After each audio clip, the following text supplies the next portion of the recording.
So we spent the morning listening to people talk about their obstacles to change. We learned some of them belong to me. I get in my own way and need to get out of the way. Sometimes I need help from others. Sometimes I fail to focus. Whatever those obstacles were, we had a pretty good collection of well-defined obstacles and some suggestions at the end about what was really important and what we needed to look at, and some recommendations that will flow through the rest of the afternoon on what we might do, how we might take that information and incorporate it into habits that we use for positive social change.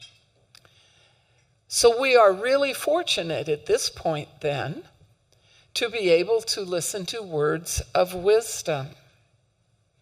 We have a keynote speaker who is really a special treat. Robert Iger is the founder and CEO of LA Kitchen. He's been a leader in the, and this is a great phrase, food recovery, job training, social enterprise movement. That is a big movement since 1989. And think about all of the opportunities to learn how to do change well that he has been faced with. He's been in the movement since 1989 when he founded DC Central Kitchen, which he led for 24 years. Now think about the impact here. Collectively, these businesses have used donated food. So Robert, this is really important to that natural environment, to produce over 40 million meals, and has helped 2,000 men and women gain full-time employment. Full-time employment. They do the cooking, they do the prep work, and then they go out and they get jobs in the economy. Robert is also an award-winning author. His book is Begging for Change. And he is an expert in social entrepreneurship, leadership, and nonprofit management. So we are really lucky to be able to pause right in the middle here from all those obstacles that came about and to listen to insight and wisdom and perhaps an answer or two, and then to spend the afternoon digesting what we learned in the morning and at this keynote. So, Robert, thank you very much for coming to CLU, and we look forward to your words.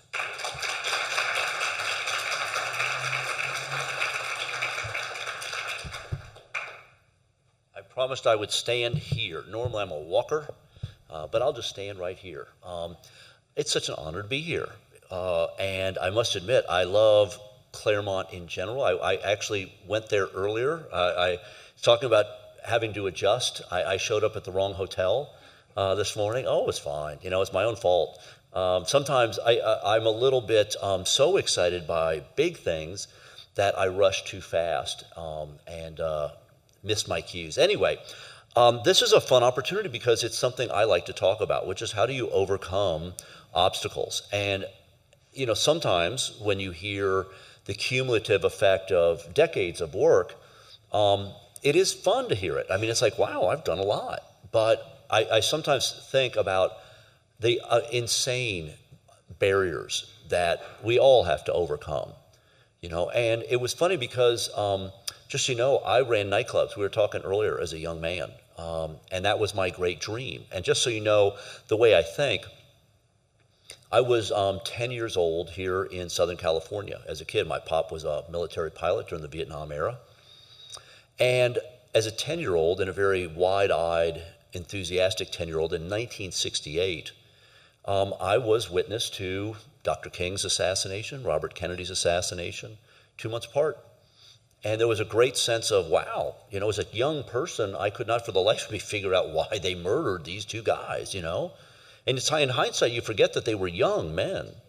So there was this great sense of, wow, I don't get, what did they say that was so hard for people to understand? I mean, they just really were talking about what our society could be like if we moved past race, past generations, past class, and saw each other as allies in this great future of our country. Yet they were dead, and there was a sense of like, well, so we got to keep going in that direction. But it was interesting because I watched my mother and father and their friends, not unlike today, argued incessantly about politics. And yet my father, when he put on a Motown record at their parties, everybody would dance. And as a kid, as I listened to the lyrics, I thought, everything that Dr. King and Robert Kennedy said, everything you all are fussing and fighting about, you're dancing to right now. The lyrics are saying the same thing. But that's when I really realized, wow, music has power, and so does theater and comedy and dance. And maybe sometimes you have to help people be the person they want to be by disguising ideas as something that they can hear. In other words, I realized that most people would shut down a political speech, but they would open up to a song. So I spent many years of my young life pursuing, with a young person's vigor, that sense of, I'm going to open the greatest nightclub in the world, and I'm going to put on shows, and I'm going to use music and theater and comedy. I mean, we were talking earlier about, look at what Jon Stewart got an entire generation to open up to politics by making them funny. And then he was deadly serious, but he used comedy to get people to hear things that most of a younger generation probably would have completely turned off to the politics of the day were it not for Jon Stewart.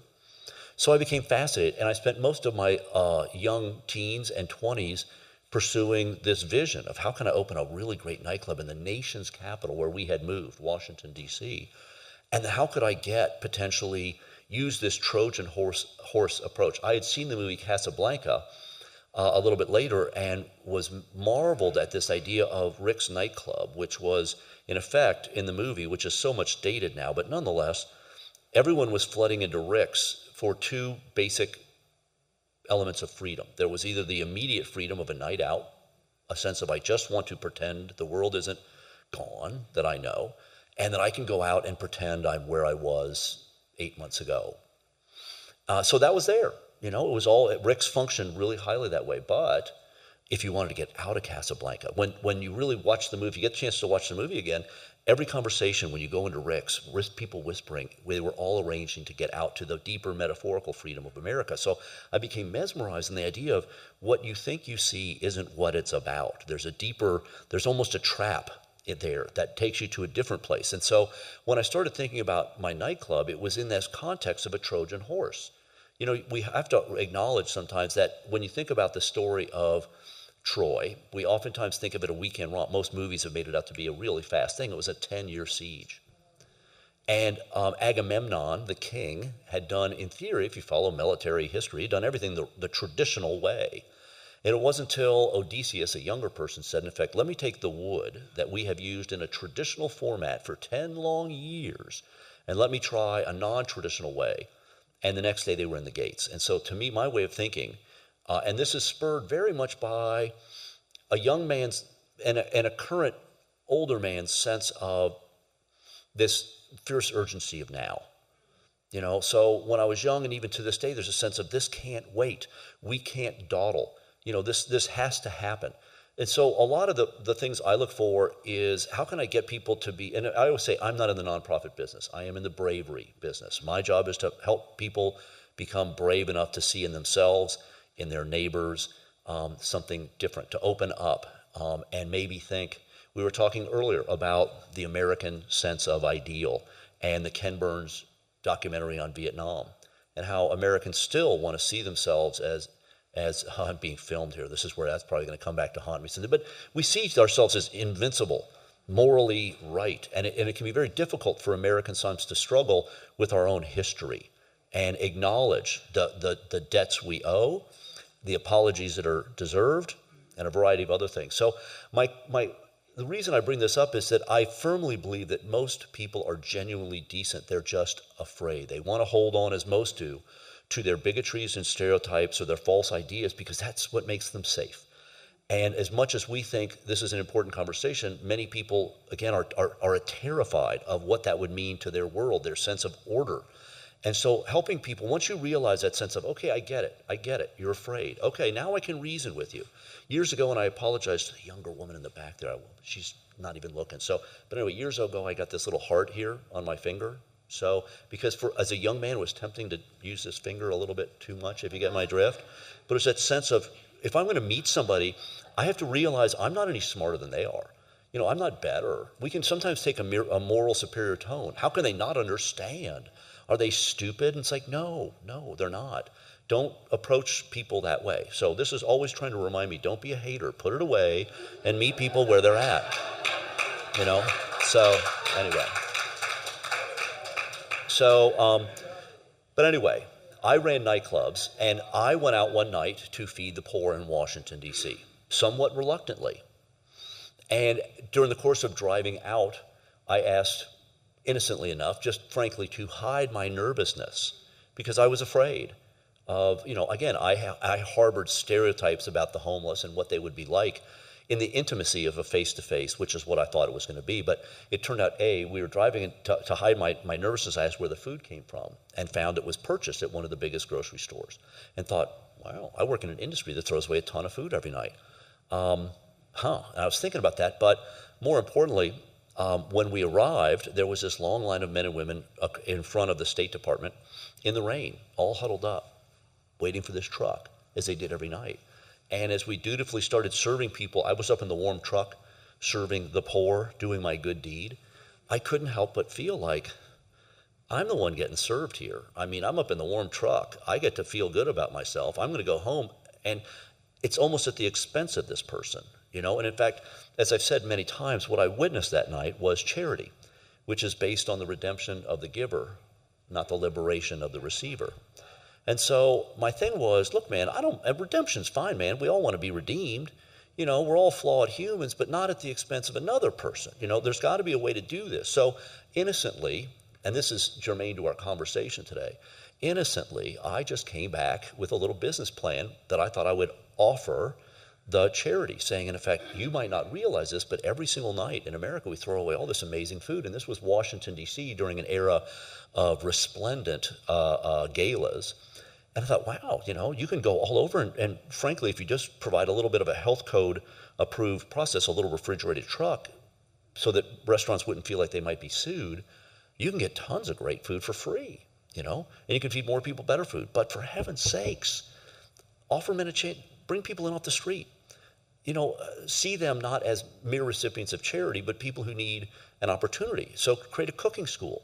You can teach people a skill while they convert random donations into balanced meals. So in effect, you could shorten the line by the way you serve the line. Everybody would win. Restaurants would donate food. You could feed the city for free. People would get skills. Men and women could come off the street. Restaurants would get entry-level people. I was quite proud of myself. And it almost in the back of my head already formulated my Volunteer of the Year acceptance speech. But I was, and this is the conversation today, I was totally rebuffed. Every charity, the first one I went to, the second one, the third one, the fourth one, everyone told me all the reasons my ideas wouldn't work.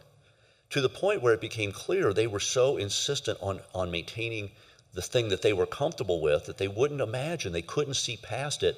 So their first reaction was to try and shoot it down, to the point of becoming ridiculous. It really got to the point where, again, I've told this story many, many times, but I was told with kind of a condescending tone that I was obviously a nice young man, but I was naive to think restaurants would hire men and women who were out of prison or addicts, and it's like, who do you think works in restaurants? Are you kidding?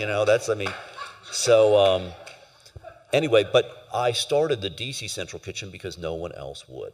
And quite honestly, this has been the trademark of every single move I've made in my career, including the one I'm in right now. I am in the midst of a great challenge, because oftentimes what you will find is the people who you assume will be your strongest allies will try and shoot you down.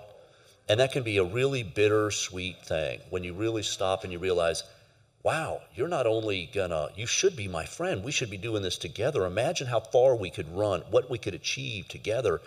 but you're going to actually stand in my way, and you're going to make me figure out how I have to go around you. So whether it was my first thing where I went in and started talking about how we could change the dynamic of homelessness. And in fact, as I helped other cities open similar kitchens, and about 60 cities have done something loosely based, and I'm open source, just so you know, so I'll always share whatever I have. But I've had people say to me, as one time, it sounds funny in hindsight, but somebody stood up in a meeting in which I was talking to a town about how they could do what we do, and they're like, this person said, you're trying to steal our hungry people. And it's like, no, dudes, that's what I said. It's like, but here, get this. Now, this is important, man. Nobody, this is really important to get your head around. Nobody wakes up when they're 20 and looks in the mirror and says, man, when I grow up, I'm going to be a boring bureaucrat that stifles innovation and says no. No one sets out in life to become a boring, bureaucrat that says no. Yet, we encounter them constantly. So the question is both twofold. How do we individually avoid that easy trap? It must be an easy trap because so many people fall into it. And it isn't like you just see a big hole and you stumble in. It's the small compromises you make that somehow add up. So on a daily basis, anybody who's an entrepreneur is constantly challenged to the point where you have to avoid the navel-gazing construct, but am I on the right road? Am I doing this for the right reason? Have I fooled myself into thinking that I'm still a dynamic leader? These are the questions that I must admit I'm fascinated with on a personal basis, because you'll never be able to overcome these challenges or inspire others to follow you on that journey if you aren't yourself a solid, effective leader who is open to other people's ideas. And I've experimented with that many, many times, to the point where, for example, a couple of times in my career, I have not been the highest paid employee at the businesses I run or found. And again, when you think about it, there's no law that says the CEO has got to be the highest paid employee. In fact, sometimes when you think about the dogma of leadership, it's like, where's this written? Who says that's the only way to do it? This morning I was on a call with the board I'm on down in San Diego, Kitchens for Good, and we were talking about board terms. And we instinctively think, let's bring on some new board members. And I said, let's stop for a second, because, most people, when you're on a board of directors and you bring a new person on, the assumption is, well, they'll be on for a 3-year term. And then they'll go on for a second term, because rarely do boards have the courage to say, this person has never attended a meeting, let's dump them, So as a founder or a leader, you can be stuck with somebody for 6 long years, unproductive, miserable years.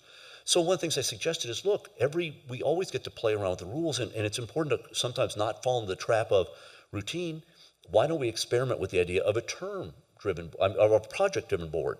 You have the option of having a 1-year, 2-year, or 3-year term. We just always put people in 3-year boxes. Why not just say, here's a project we want to accomplish. I want to bring you on specifically for that project. And it might take a year, so let's have a 1-year term, and we will focus like laser beams, and we'll get all the butter from the duck, as we said down south, out of you in the first year. And then if you're done, man, off you go. But if you want to sign up for another project, we can talk about that. But again, it's trying to constantly unlearn.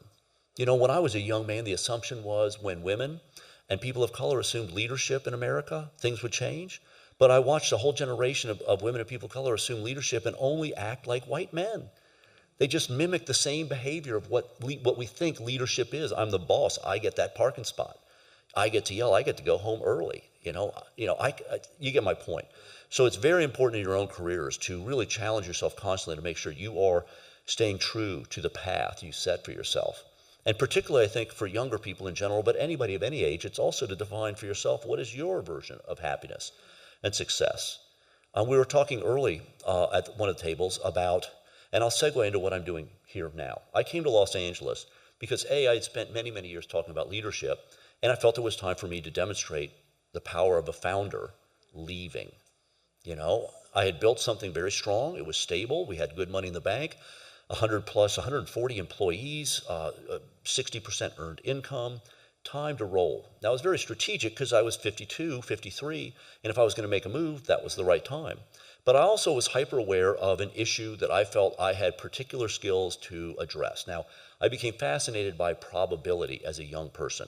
When you're in the nightclub business, you're always listening for the new sound, and you're aware, particularly after the Beatles showed up, you realize it can come from anywhere, anytime. Don't forget the Beatles were they were performing in an all ages show in a basement in Liverpool when they were discovered. So it can come from anywhere. So you're always trying to keep your eyes on the horizon. In the business I got into, I had to be thinking about two things. Who's poor in America? And it constantly shifts. You know, when I started job training, I primarily worked with people who had heroin or alcohol addictions. Then came crack, very different thing. Then came welfare reform in 1996, which was, again, constantly a different group of people coming through our doors, which meant we had to be completely flexible. Instead of trying to say each group has to fit into our box, no matter who you are, where you're from, what your background is, my attitude was the box is the thing that must stay flexible so that you have the responsibility to constantly adapt to who's coming into your program. And if you get really smart, you can actually probably anticipate who's next. And that's what led me to two great kind of revelations is, A, in my business, you'll notice there's very little leftover food.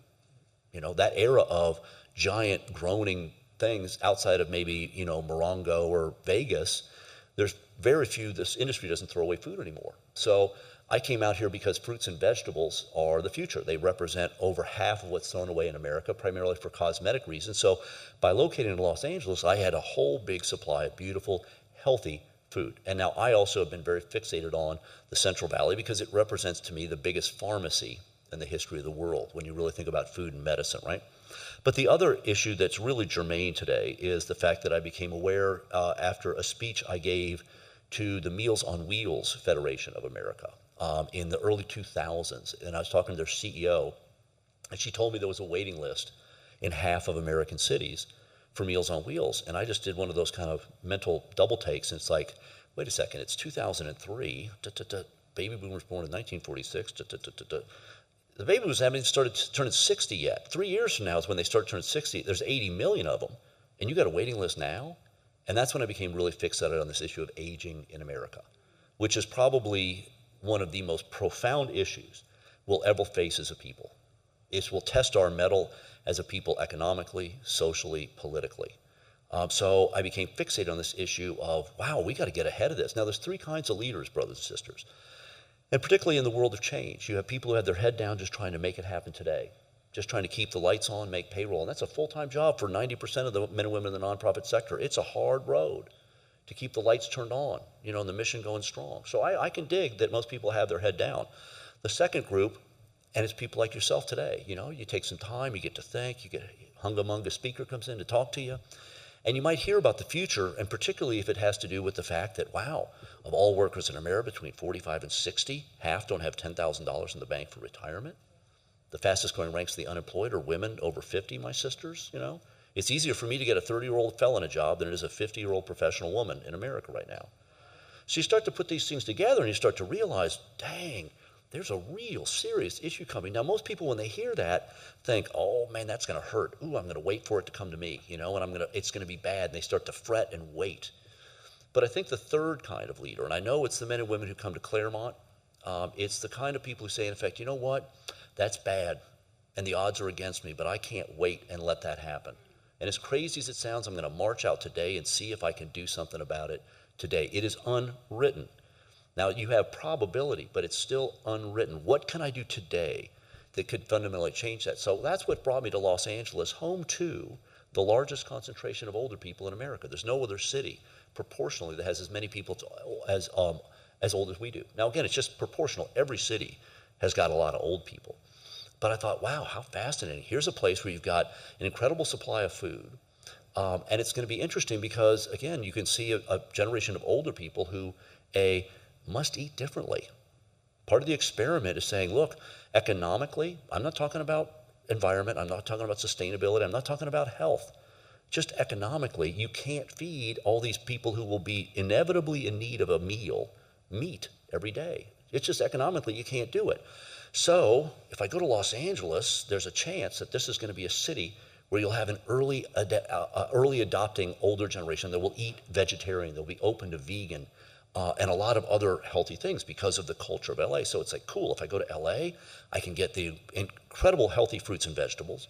I get a generation that will adapt earlier, and I can show examples of how you can help people over the understandable divide between I've been raised my entire life eating meat 3 times a day. I know I shouldn't eat as much, but I'm just so used to it. I don't like vegetarian food. So having to develop that whole system, right? But interestingly, as a social business, I was interested because the city of Los Angeles, as every city, has a contract to do senior meals, right? And it's like, this is great. If I go out to Los Angeles, there's a good food purchasing policy that the city council had passed unanimously that said any city agency that spends more than $10,000 a year on food needs to buy local. It's like, this is going to be like taking candy from a baby while shooting fish in a barrel. This is my contract. This is going to be great. I'm going to go in there and I can focus like a laser beam, not on the mechanics of the business as much. I can hire people to do that. But I can really dig into what I do best, which is deep exploration and talking about the issues of ageism. You know, not just making charity bigger, but again, how do you feed more people a healthier meal for less money? How can you share that idea and help other people adapt it if they choose, or help them make it their own and let them experiment? I was excited about that. So imagine my surprise when we started to go through the process of introducing ourselves to Los Angeles, meeting the people at the Department of Aging, doing a variety of contracts, but only coming to the conclusion that they didn't want to change. And I mean, I just would look and say, in effect, but you can't afford it. You're serving bad food at low wages, and profit leaves town and never comes back. And I'm offering you healthier meals, supporting local agriculture, keeping people out of prison. I actually want to do senior meals. We can have people coming from around the world to see what LA's done to really challenge the issue of aging and nutrition, and profit will never leave town. But that doesn't mean, brothers and sisters, that if people are going to do what you want them to do. So once again, in my career, I find myself having to build around the very people who I thought would be my allies. And has tossed me for some incredible loops. You know, it goes without saying, I'm a white man in America. You know, doors opened for me. I had advantages, and I still get advantages that most of you won't get.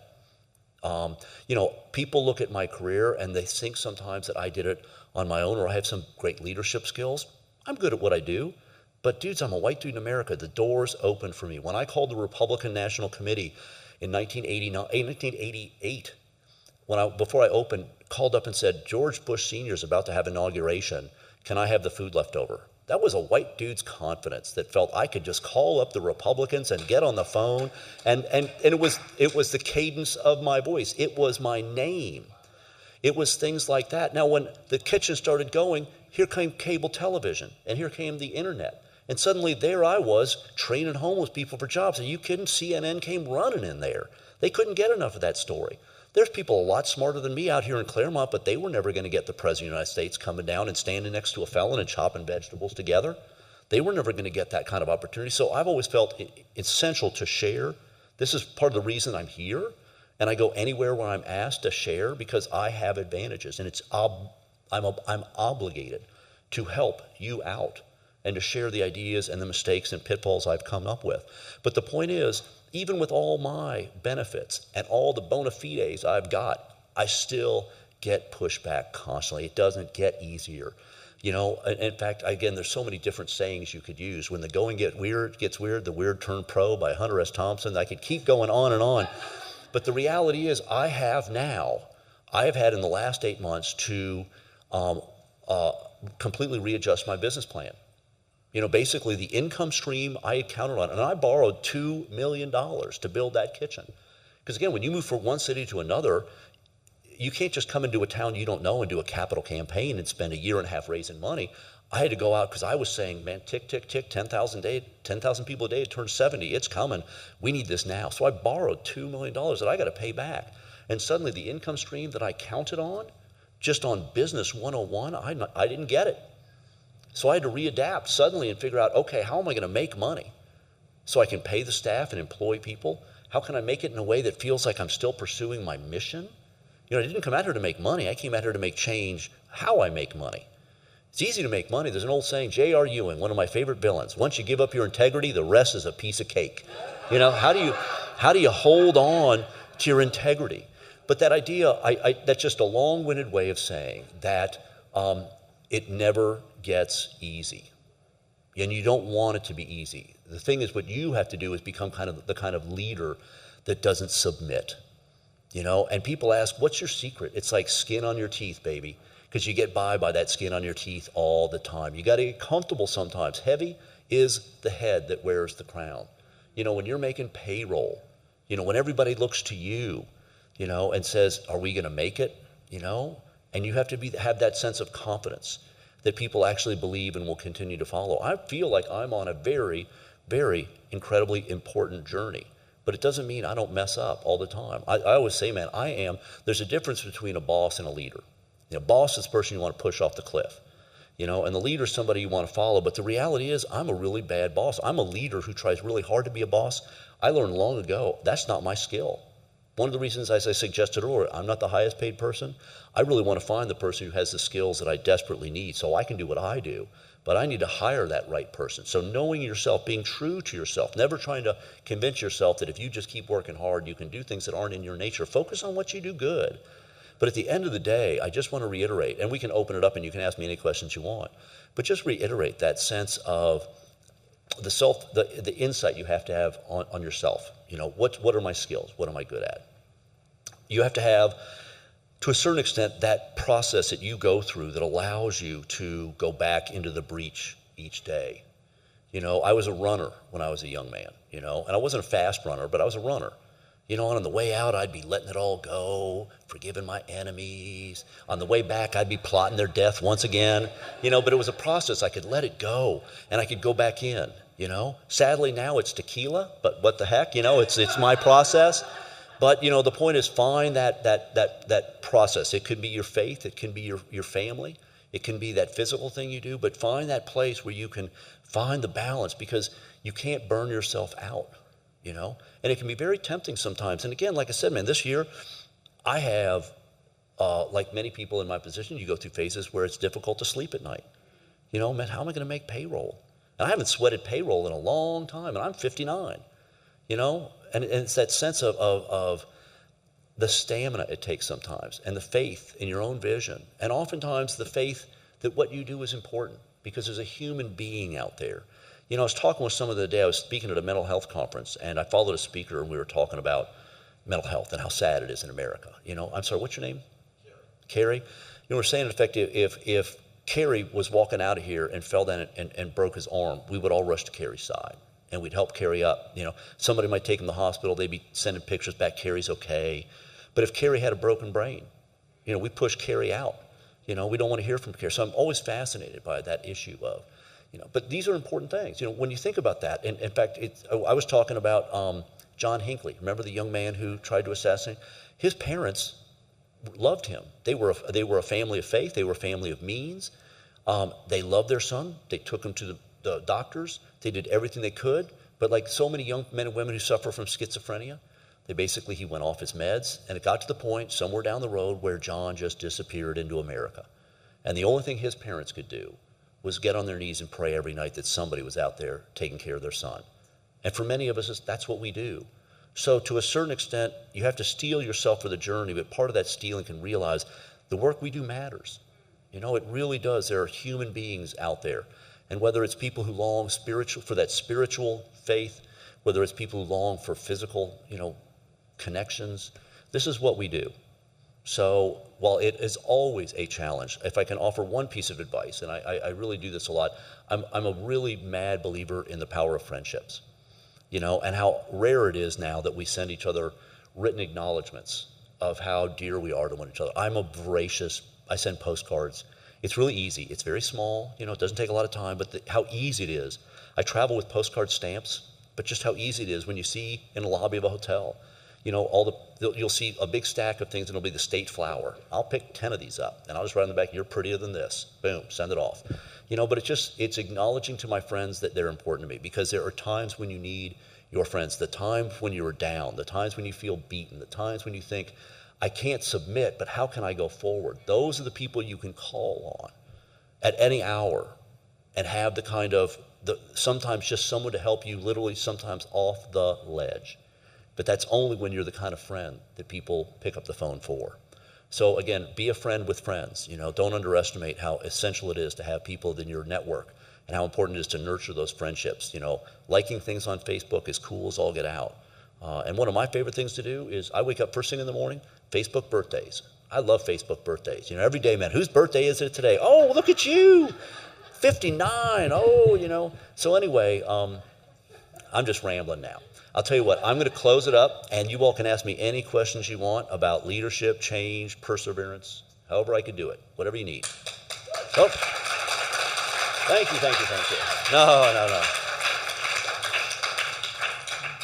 Yes, sir. So I first heard about you actually through the program. That's my dean right there, Anita. And part of the work that we had to do, we have to sometimes watch the TED Talks. That's when I first heard about you and so forth. Love your unconventional approach to social change, particularly in the area of food and what evolved into the LA Kitchen. You know, it would be great if we had like a sizzle reel of the LA Kitchen. Absolutely amazing. I mean, you get time, just Google it. It's amazing stuff. I appreciate that. Could you just talk briefly about what the LA Kitchen is and talk about what's on the horizon for you? Okay. Okay. Thank you. I appreciate it because sometimes I get so excited about the bigger picture, I forget that sometimes people need to know what I do every day. But it's a very simple idea. It's actually quite elegant, but the idea is donated food. And again, I focus primarily on fruits and vegetables because I'm wildly interested in health. Because to a certain extent, the charitable movement of which I am a joyous sojourner in, we are culpable in the spike in diabetes and hypertension and obesity amongst the poor because we have shoveled junk food down for 30 years, calling it feeding the poor when we've been just poisoning people. So I've always been fascinated by a healthy meal. So the idea is donated food comes in and we offer younger men and women aging out of foster care alongside older men and women home from prison. We were talking earlier about so much of my business, people are focused on agriculture, and I'm interested in agri-culture. You know, how do we bind people back together, and how do we re-explore community and connections that we lost when we left the agriculture? So I'm fascinated by old and young together. Can a younger person statistically who has a rough road ahead, can an older person who might have spent 10, 20, or even 30 years away help that younger person avoid that path? So there's a lot of science there. But as they learn skills, they guide volunteers. So again, one of the big breakthroughs in my thinking was I hate artificial barriers and the table that divides the volunteer from the people who need food. I hate that. So the idea was everyone comes around the same side of the table to operate. So the idea is students are constantly reinforcing what they learn, but they're also now teachers and worthy of respect. Because again, so whether it's movie stars, Google execs, somebody comes in a big kitchen where you're doing thousands of meals, they sometimes are lost. And the power of someone who might have been 3 months ago in prison suddenly standing there teaching an executive how to do things, that's the great democracy that I appreciate. Together, those men and women produce beautiful, healthy meals that go out to nonprofit partners with an emphasis on those doing senior programs. As I alluded earlier, I wanted to do seniors out of both sides, but the fact that the experiments I was desperate to really engage in with the Department of Aging as an example of how city contracts could be used to do all of these great value adds, I've had to shift all of that over to the charitable side, where I'm a little bit freed up from the dogma that so much of institutional food is surrounded by, which is it's a 4-compartment plate, food can't touch, and protein equals meat. And that is a bondage intellectually that is very difficult to escape. So that's what the charitable does. Now the for-profit side, Strong Food, employs graduates, buys food at a reduced price. Some farmer might call up and say, I have 2 big skids of tomatoes.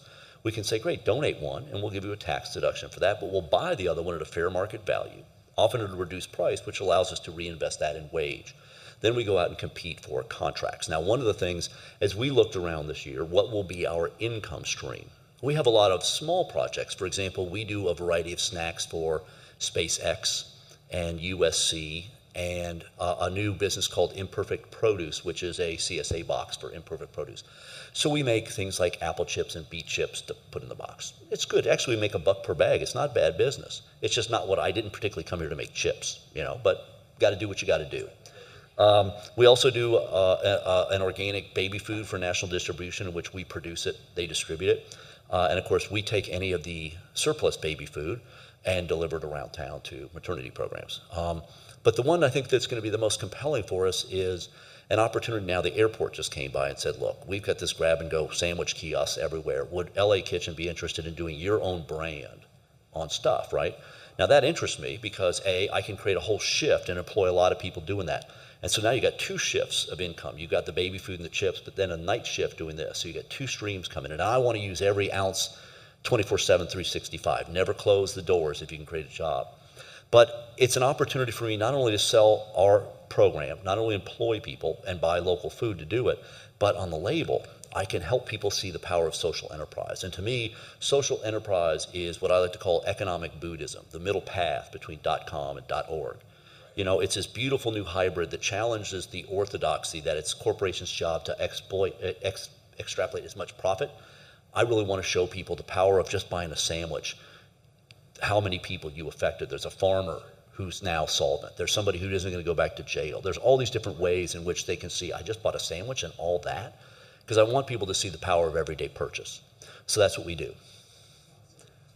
Great. Hi, that was really impressive. My name is Robert Middleman. I'm a faculty member in the Social Impact Program.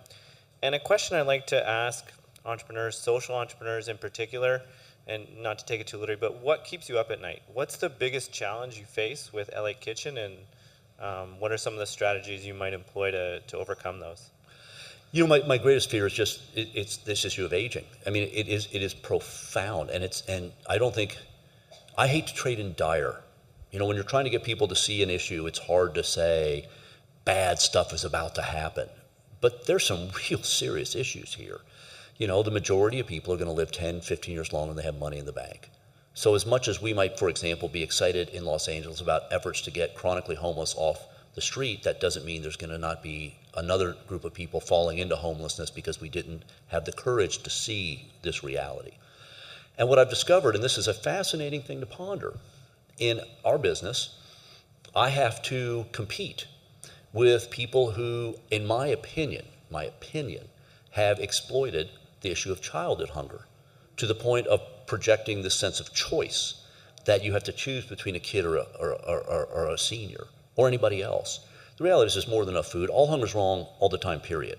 Once you start to inadvertently pick and choose, or once you say, oh, wow, this one's easy, I'm going to take this, you're in effect making it 3 times harder for your colleagues who might not feed children. So helping people see this issue. So sometimes, let's go back to challenge, right? Most people do not want to talk about aging. Most mayors don't have any interest. The Department of Aging in most towns is the last island out on the archipelago. It's where bureaucrats oftentimes go to just linger, you know? So how do I change those things? This was very much part of, there's 2 things I'm really writing. One is I might be right, but it doesn't mean people are going to listen to you. So my question is, how do I get their attention? What are they interested in? Again, the Trojan Horse. Now, I know everybody, including an entire generation of young people who've been raised doing service, are really upset about food waste.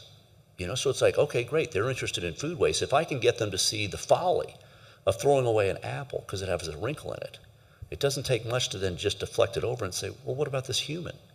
You know, wrinkle food, wrinkle people, dude, no waste. You know, but again, I can get them to see the human by getting to it, by using what I know they're interested in. But take it from another point of view. One of the reasons I was so excited about coming to Los Angeles, and we were talking at the table earlier, in my opinion at least, there's a moment here in which, let me say this a different way. We talked earlier about marching out to meet the future and probability. So I'm interested in aging and ageism. And I know it's out there, but if you really look at who's aging in statistics and demographics, you realize that women outnumber men, women outlive men. It means, you know, probability, the majority of people old in America will be women. Well, when you stop and you think about that, besides the fact that you should invest now in Chardonnay because you'll make a ton of money, that's my joke. But the beauty myth is going to go down. I mean, do you think this number of women are going to genuflect to this idea that I'm not beautiful anymore because I'm not a child? You know, so the point is, if that's likely to happen, light the fuse now. And what better place, you know, than the Temple of Youth in Los Angeles to light that fuse? And it's fascinating because for the first time in the history of America, and particularly the entertainment history in this city, older actors are getting work now. There's so much content producers that you have natural allies in actors like Frances McDormand or Helen Mirren or Dame Judi Dench, who are basically saying, man, I'm a pro. I'll dye my hair, but that's as far as I'm going. These are natural allies in helping Americans see the natural grace and beauty that we all have.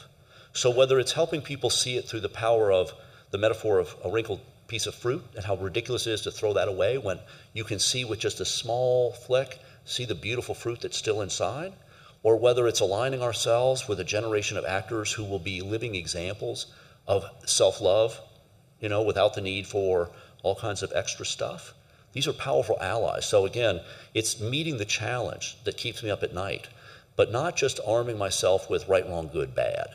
What I try and do is be, and oftentimes when we study independence leaders, and I love studying independence leaders, and this is provocative, but oftentimes when people are really dangerous, we kill them and make them saints, and the reality is I'm not a Gandhi, I'm not a king, I'm not a Malcolm X, but the reality is I study them as tacticians, not as saints. We're all flawed men and women, but that idea of studying the tactics, how do you employ not just one tactic, but multiple? So whether it's talking to people about, for example, at the LA Kitchen, we have a volunteer Bill of Rights.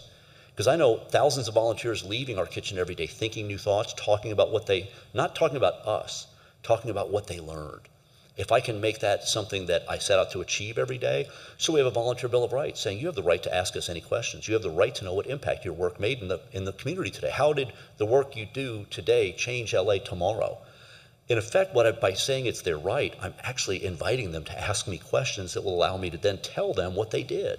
So in effect, I'm trying to stack the deck that when people leave, they leave thinking differently about themselves, the community, our elders, food. So you get my point? It's constantly trying to develop lots of different tactics. This week, our students went to serve food at the Emmys, right? Now again, media 101. Who can resist men and women home from prison serving the movie stars, And the reality is that's a powerful tool for me. So how do I use the media? Use is the wrong word, but how do I partner with media? How do I partner with volunteers? How do I partner with farmers? Not just to talk about what I do, but talk about what we can do as a people if we work together side by side.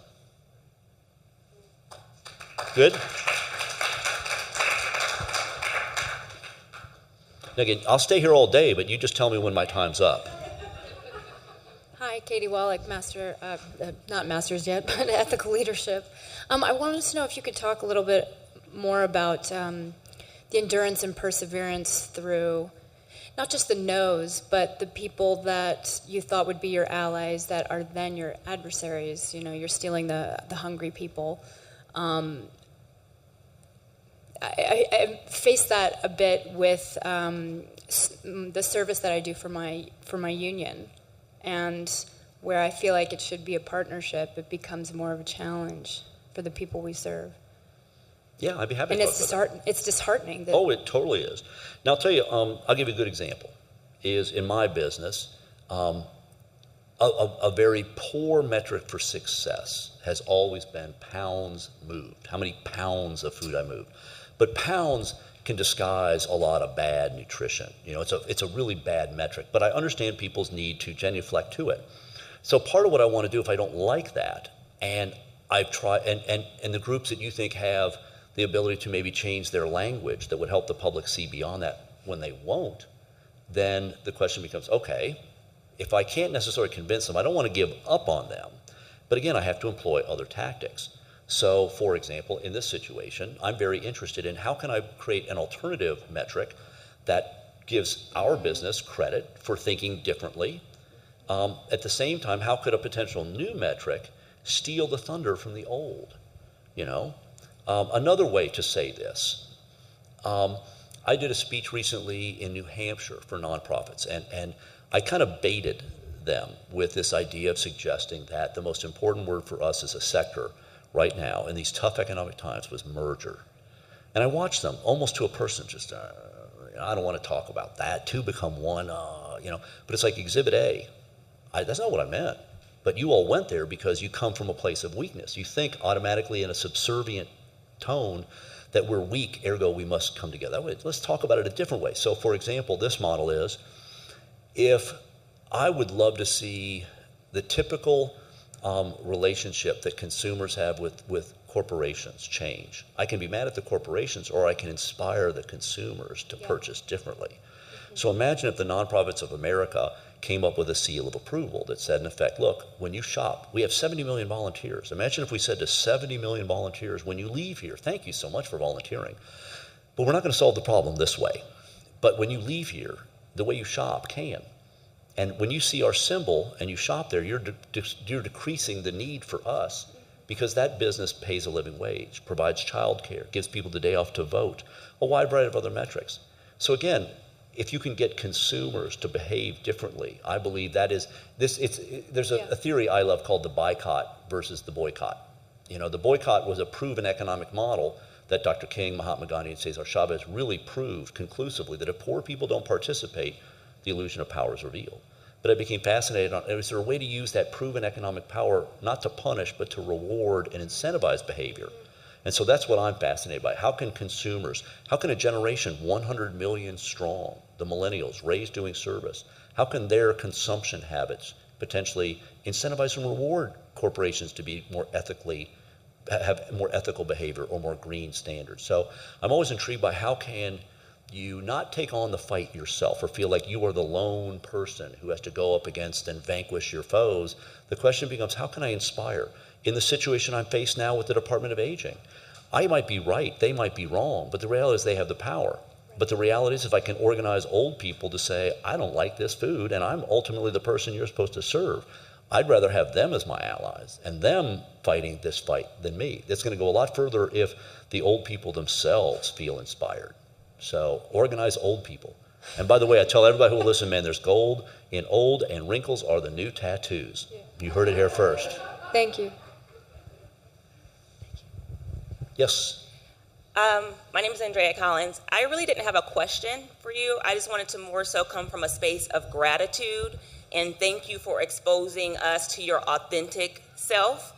I think that within you, or you demonstrate this sort of dynamic duo that I believe is in all of us. And by that I mean you show us or mirror that there is this air of contentment and being in the center of your assignment, combined with this exuberant pursuit of your passion, pursuing your passion of your vision of change. So I just wanted to thank you for showing us both sides of what that looks like, of, like I said, being content in the center of your assignment, but also passionately pursuing what your vision of change is. I'm sorry, that's a huge, beautiful thing. I mean, I've never heard it put that way, and that actually is a really good articulation of what I do. You know, and thank you very much. And by the way, is this your daughter? No. Your daughter. Well, whoever's daughter, she is a really beautiful, very polite young woman. I just watching, it's oftentimes difficult to sit in a room and hearing some old dude talking away. You've been very polite. Thank you for your attention. But, you know, I tend to divide my brain 49-51, just so you know. 49% is LA Kitchen or what I do, but 51% is what am I lending my credibility, the work to? You know, I ran into one of the greatest paradoxes when I started the DC Central Kitchen, because I worked hard to make it efficient, strong, all these good things. But then you stop and you're like, man, the face of hunger is a working person, and feeding working people leftover food from restaurants, no matter how, you can't make that cool enough to make it right. So the question becomes, if this draws attention, how can I deflect attention away from me? How can I use the bait to get them to see, but then how can I pivot to get them to see the bigger, more important issue? And that's something that I urge you to ponder, that 49-51 mindset. So to a certain extent, there's that sense of content and challenge, you know? So thank you very much. It was really appreciate that. Yes. Hi, my name is R.J. Mulligan, and I've been a civil trial lawyer for many years. And at some point, I got burnout and started Peacemakers, a mediation service. And I read a lot of studies about how doctors who apologize to their patients after they unintentionally harmed them avoided being sued. And I started to look into the power of apology. And under our evidence code in California, you can say the words, I'm sorry, I was wrong, please forgive me, and have that never be able to be used against you within the mediation context. So with this in mind, I approached Dave Jones, the Commissioner of Insurance of the Department of Insurance in California. Mr. Jones, I've got this amazing idea. How would you like to save insurance companies a lot of money by having the person who may have caused the harm, say it's an accident, before litigation, simply in a bubble of protection, apologize for that harm and acknowledge the harm that they did? You're going to have the effect of really lowering the amount of money people are seeking just to get someone to acknowledge the harm they did. And he said, well, why don't you go ahead and talk to my assistant about that? And I said, okay. And she was standing there, and all excited, I went up to her, and I was kind of expecting a hug or something. And she said, first of all, your idea will never work.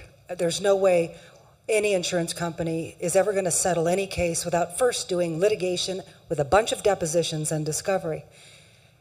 And I said, let me guess, you're an insurance defense lawyer. Yes, I am, and it's my job to protect the insurance companies. When that protection turns out is nothing but a roadblock that drives up their cost and the amount they have to pay in settlements. So I do want to acknowledge from my own experience, the very people you think would be receptive turn out to be your biggest roadblocks, and it's mind-blowing. So by your sharing your experience, I just want you to know I am inspired to keep going with this idea that we don't really need all this litigation in California. We could, by the words I'm sorry, accomplish almost the same thing and even better. So thank you for inspiring me today, because boy, when you're going up against the kind of forces like the Insurance Commission or the Department of Insurance or the people that you've gone up against, it's easy to just say, well, this is pointless. Yeah. But, well, dude, I'm 59. You don't think there's times when I'm like, seriously? It's like, I look at my wife sometimes, and this is the hard thing. Talk about sleeping at night. Sometimes you're like, what happens if it all falls apart? Man, my reputation. I mean, again, man, I'm Robert Iger. I did all this stuff. Suddenly it's like, man, you heard about Robert Iger? Oh, man, he messed up, But that's ego. That's ego talking, but we all have ego. But there's that sense sometimes of like, man, I'm trying. Why am I getting beat up so much? At 59, but it's like, man, I'll sleep when I'm dead. It's like, I just, there is a sense of, I think like many of us in the room, we're not the type to quit. It's just not in our nature to stop. If I stopped and went away, my wife would throw me out of the house after, just go back out there and do it again, because it's just who we are. But I'm always intrigued that when you were talking, I was reminded of that old Mark Twain line, about, I couldn't believe what an idiot my father was when I was 16 and how much the old man had learned by the time I was 21. Sometimes if you stick with people, the insurance people, think about it though. We have 100 million young people coming up. They could change things, so that a sense of, there's a kind of a practice I want to talk about. And if you saw this TED Talk, I mentioned it just briefly, but it's this idea of relentless incrementalism. The idea that sometimes we think change is something big and it happens big. We go to the head person and they say no, and we think, then it becomes relentless incrementalism. It's just that relentless pursuit every day, small steps, celebrating the small steps. Sometimes we beat ourselves up because it's like we haven't done anything. Yesterday I was talking to someone and they said, man, I saw in your bio that you're a 15-gallon blood donor. And it's like, yeah, but I didn't give it all at once. I mean, it was a pint at a time, It was just that it was almost 20 years of going in every 62 days and haven't taken a pint. It didn't hurt. They gave you free Famous Amos cookies. It's great. So I just did it all the time. And next thing you know, 15 gallons. I'm sitting here today, I still can't believe that I've been doing this 30 years. But it's spent 25 years in the basement of the biggest shelter in America, day in, day out, humping it out. Stronger, faster, better, stronger, faster, better. And learning. Sometimes there's this, many people here are studying faith and faith traditions. There's a theory of signs. But the reality is, when your eyes are open, you can see road signs and directions all the time. So I don't know how many times, I've been sitting thinking, oh, why do I do this? This is just, and then I swear it's almost like heaven sent. Little knock on the door and there's somebody saying, you might not remember, but I graduated 5 years ago and I just wanted to come by. I was driving by my new car and I thought you'd like to see it, and it's like, out you go, you talk, and you're like, okay, I can do it again. But it's finding those small things to celebrate. Whether it's a friendship, whether it's your love, whether it's a colleague, whether it's the things, but that's what keeps me going. But it's also that relentless sense of I'm never going to stop, and the odds might be against me, but there's also tools that sometimes we don't realize. Again, I'm the king of constantly looking hard at a community and thinking there's stuff here that I don't see. I was doing a thing recently. I was judging a social enterprise contest, and this one kid gets up, and he's like, I'm fixated on clean water. Bad water accounts for so many needless deaths every year, and I'm fixated on the idea of I wanted to create the world's most affordable water purifying system. And he's like, okay. And he looked at the judge, and he's like, how many of you all like a bag of chips? And I'm like, well, dude, I love a bag of chips, And he's like, how many bags of chips do you think you've eaten in your life? And I'm like, I don't know, 5,000, And he's like, have you ever looked at the inside of a bag of chips? And it's like, well, yeah, I have to. My nose was in it, but I don't remember seeing it. And he's like, it's aluminized. And what I do is I get old chip bags, I turn them inside out, and I've created, using recycled potato chip bags, the cheapest, most affordable water purifying system. Basically, it's a solar mirror. And it's like, 5,000 times. I'm working with a guy now for years in my business. You know what we all hate in my business is bread donations. People call up all the time, oh, I got the best bread, you've got to come get it. It's like, no. And they're like, but you can make, I know, breadcrumbs, bread pudding. Yes, I know. But it's a baguette today, it's a weapon tomorrow. No, don't eat your bread, This friend of mine calls me up from the UK, and he's like, hey, man, the bread thing we always talk about? It's like, yeah. And he's like, you're never going to believe what we're doing. I'm like, what? And he's like, making beer. It's like it's yeast. And I'm like, oh, he calls it toast. How brilliant is that? It's a fundraising thing. So again, imagine being able to go to a bar and they're like, hey, would you like toast? It's made with recycled bread. It benefits this organization that not only recycles food, but trains people. And I'm like kicking myself because it's eyes wide shut. But that's my point, is oftentimes there are things around us. So that's why I think being, as a leader, open to lots of people within your organization. A volunteer bill of rights. Any volunteers have an idea? Every staff, it might be that intern. Sometimes, again, you can get in that rigid structure where you think, I'm the boss, I think these cool things up, versus being open constantly to other people and the fresh eyes that they bring that could help you see all of a sudden, oh my God, I would have spent another 20 years and never seen that. Thank you so much. So again, relentless incrementalism and always being open to a wide variety of tactics and looking around your community for the assets that are there that are underutilized or used in an old way. Cool? Great. Yeah.